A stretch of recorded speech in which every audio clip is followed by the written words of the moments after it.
सात अगर परिक्रमा आपने लगा ली तो आपकी 7 कोसी ये जो परिक्रमा है वो परिक्रमा पूर्ण मानी जाती है। अगर आप बुजुर्ग हैं, वृद्ध हैं और आपके मन में भाव है, प्रेम है, भक्ति है, तो आप यहाँ पर आकर गिरिराज धाम के 7 बार परिक्रमा लगाएंगे तो आपको उसी तरह का मनोवांछित फल मिलेगा, उसी की प्राप्ति होगी। दोस्तों, ब्रज की महिमा अपरंपार है। अगर ब्रज में आप आते हैं और गोवर्धन धाम अगर आप आ गए और यहाँ पर गोवर्धन धाम के परिक्रमा आपने लगाई और उसके बाद प्रमुख स्थानों पर आप पहुंच गए तो आपका बहुत बड़ा सौभाग्य है, क्योंकि 21 किलोमीटर की परिक्रमा में बहुत सारे ऐसे तमाम स्थान है, तमाम स्थल है जहाँ पर ठाकुर जी की लीला है, जहाँ पर ठाकुर जी ठहरे थे, जहाँ पर ठाकुर जी ने अलग अलग तरह की लीलाएं की। ये सब ब्रजवासी के माध्यम से ही आप सबको पता चलेगा। आज एक ऐसे स्थल, एक ऐसे स्थान के दर्शन आप सबको कराएंगे जहां पर शरद पूर्णिमा के दिन हजारों संख्या में भक्तगण आते हैं, यहाँ पर आकर प्रसाद चढ़ाते हैं, गिरिराज महाराज जी का पूजन करते हैं। गोवर्धन पूजा के दिन, यानी गोवर्धन पूजा जब होती है उस दिन भी यहाँ दर्शन देखने लायक होता है। यहाँ मेला लगा रहता है, भक्तों का सैलाब उमड़ा रहता है। तो लाखों की संख्या में जब ब्रजधाम में आ रहे हैं तो किन किन प्रमुख स्थानों पर चलना है, जाना है, वो मैं आप सबको वीडियो के माध्यम से दिखा रहा हूं। आप सब उन स्थानों पर मौका लगे, समय लगे तो जरूर पहुंचिए। अभी दर्शन करिए ब्रजधाम के, यानी गोवर्धन बाबा के, गोवर्धन धाम के, गिरिराज महाराज जी के वो भावपूर्ण दर्शन करिए जो स्वरूप महाराज जी का था।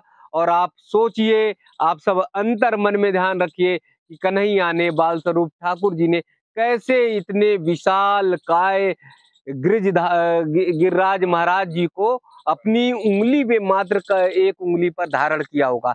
ये अद्भुत महिमा है, ये अद्भुत लीला है जो ठाकुर जी ही कर सकते हैं, जो कन्हैया ही कर सकते हैं, जिनके अंदर बस ऐसा ही है कि अपने भक्तों को, अपने ग्वाल बालों को, अपने सखाओं के साथ लीला करनी है, इसलिए उन्होंने अलग अलग तरह की लीला की।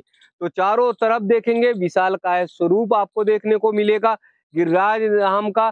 इतने नजदीक से आपने कभी दर्शन शायद ना किया हो। जिन लोगों ने नहीं किया है वो वीडियो के माध्यम से देखें।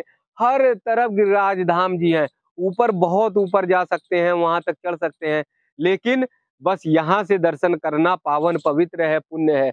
इधर आइए, मैं आप सबको दिखाऊंगा गिरिराज धाम का, जहाँ पर आते हैं भक्तगण, परिक्रमा लगाते हैं भक्तगण, यहाँ पर आते हैं, दंडवती करते हैं, यहाँ पर नतमस्तक हो जाते हैं।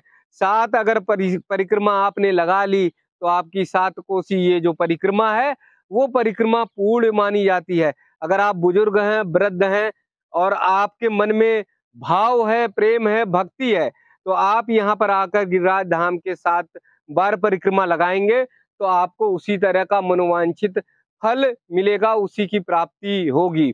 एक बार देखिए स्वरूप का श्रृंगार कैसे किया गया है, किस तरह से आपको लग रहा है। फिर गिरिराज धाम का एक बार यहाँ से भी दर्शन कराएंगे, जो जटाओं से, लताओं पताओं से घिरा हुआ स्थान है, स्थल है, उनका भी आप सब दर्शन करिए। तो यहाँ से आप देख पाएंगे कि एकदम गिरिराज धाम जो है, गिरिराज बाबा जो है यहाँ विराजमान है, छोटे छोटे स्वरूपों में विराजमान है और ऊपर जाकर विशालकाय स्वरूप आप सबको देखने को मिलेगा, आप सब देख सकेंगे। अगर यहाँ से भी आप अगर देखेंगे तो यहाँ से भी स्वरूप दिखाई देगा। इतने नजदीक का स्वरूप पहली बार दिखा रहे हैं, इसलिए आप सब जो है अनंत भक्ति का आनंद लीजिए, भाव का आनंद लीजिए और ब्रजधाम की महिमा का एक एक अनुसरण करिए। और देखिए, इसीलिए तो दुनिया में भारतीय संस्कृति महान है, क्योंकि यहाँ पर तमाम लीलाएं हैं, यहाँ पर तमाम कथाएं हैं, तमाम कहानियां हैं। उन कथाओं और कहानियों से बढ़ता हुआ भारतवर्ष दुनिया में श्रेष्ठ महान संस्कृति का द्योतक है। और इसीलिए हमारे यहाँ पर तमाम ऋषिगण हुए, मुनि हुए, संत हुए, महात्मा हुए, जिन्होंने अलग अलग तरह से त्याग तपस्या की और भगवत प्राप्ति की। वहीं पर गिरिराज धाम की महिमा तो अपरंपार है। जिनको धारण किया, 7 दिन तक लगातार ठाकुर जी, कन्हैया जी धारण करते रहे, 56 भोग से उनका स्वागत किया गया और इंद्र ने आकर अपना मान जो है ठाकुर जी के चरणों में लगा दिया कि हमसे बहुत बड़ी भूल हुई, हम तो आपके ग्वाल बाल सखाओं की परीक्षा ले रहे थे, मुझे नहीं पता था कि साक्षात नारायण मेरे सामने खड़े हैं। तो आइए ये स्थान, इस स्थल के बारे में यहाँ महाराज जी से पूछते हैं, ब्रजवासी से पूछते हैं कि इसकी क्या मान्यता है। राधे राधे। राधे राधे। जी जी, इस स्थान का, इस स्थल की महिमा के बारे में बताइए। इस स्थल की महिमा के बारे में, ग्वाल बाल जब गुजरी जो लोग कर देने जाते थे कंस के लिए, तो यहाँ रास्ता था धान घाटी पे होके, तो भगवान गऊ चराते थे कृष्ण, तो वहां से रास्ता निकलने का कर मांगते थे, किसी से गुजरी से छाछ मांगते थे, किसी से मक्खन मांगते थे, किसी से दूध मांगते थे, किसी से रोटी मांगते थे, किसी से लड्डू लेके आते थे। सभी ग्वाल मंडला भोजन को इकट्ठा करके यहाँ बैठ के खाया करते थे और गऊ उनकी चढ़ती रहती थी जी। तभी से ये स्थान अन्नकूट सेवा 56 भोग शिला के नाम से प्रसिद्ध हो गया। जी। तभी से यहाँ 56 भोग लगता है, अन्नकूट सेवा होती है भगवान की। जी जी, ये जो मैं देख रहा हूँ गिरिराज महाराज में ये जो वृक्ष है, क्या जटाएं अटाएं हैं, क्या है? ये भगवान की जटा है, जैसे हमारे सिर पे बाल हैं, ऐसे ये भगवान के बाल हैं।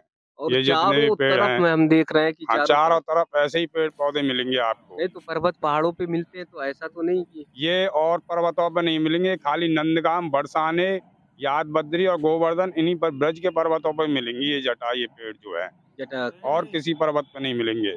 राजस्थान में नहीं मिलेंगे, उत्तराखंड में नहीं मिलेंगे, कहीं भी नहीं मिलेंगे, मध्य प्रदेश में भी नहीं मिलेंगे, गुजरात में भी नहीं मिलेंगे, सिर्फ ब्रज के पर्वतों पे मिलेंगे 84 कोस में।